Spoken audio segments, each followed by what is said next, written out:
test environment is an attribute of test execution. It allows you to specify in which environment you want to execute your tests on. Imagine that you have exactly the same application that you want to validate in multiple devices or multiple browsers. So instead of having to write a different test for each one of the targets, you can just create one test and then create multiple test executions.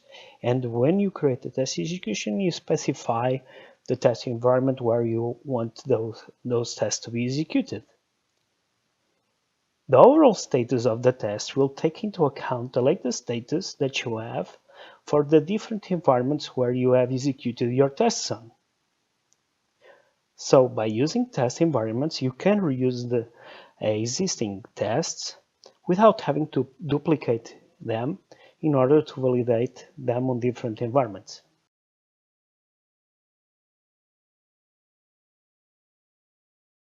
Imagine that we have a test plan for tracking two different tests, and that we want to validate those tests on two different environments. For that, we need to create two test executions at least.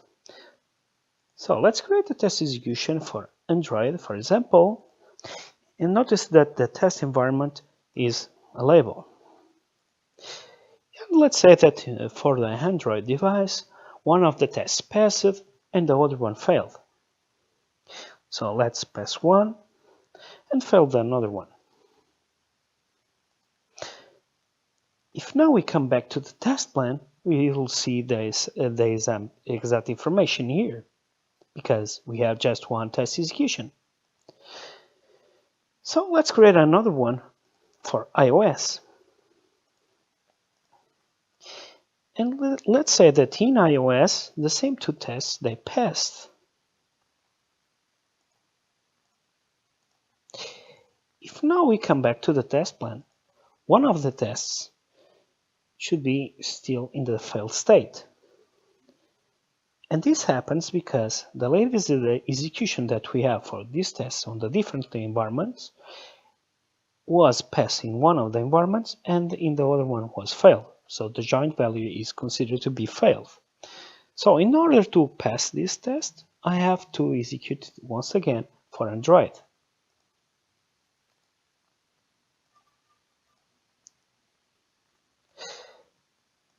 As soon as I pass the test in Android, it will be reflected in the test plan.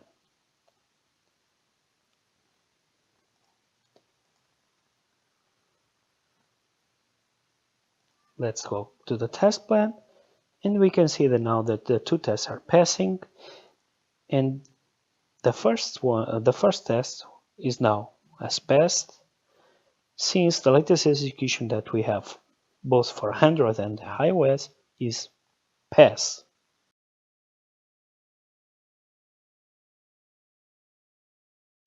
Within the Tests project tab, you can individually analyze your tests on the different test environments.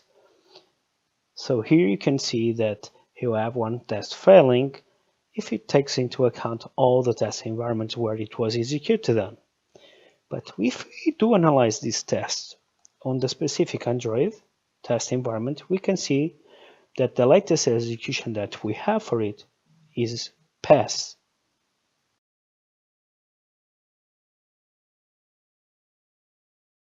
Within the Test Sets project tab, it's possible to analyze our test sets on the different test environments that we may have.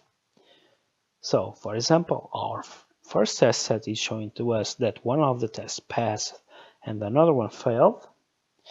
But if we do analyze this same test set, having in mind the latest executions that we have for this test environment on this specific version, then now our test set shows us a slightly different results, showing to us that the two tests are passing on this Android device.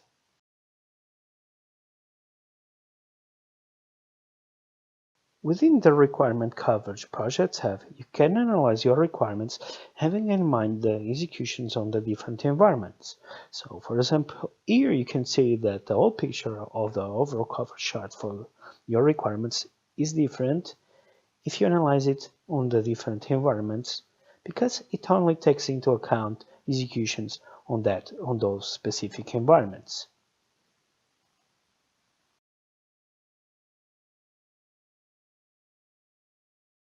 Within the requirements issue screen, it's now possible to analyze your requirement not just only for a version, but also for your own environments. So you can see, for example, that this requirement is not passing in the iOS environment, but it's failing in the Android test environment. So the overall result of this requirement, it's not okay.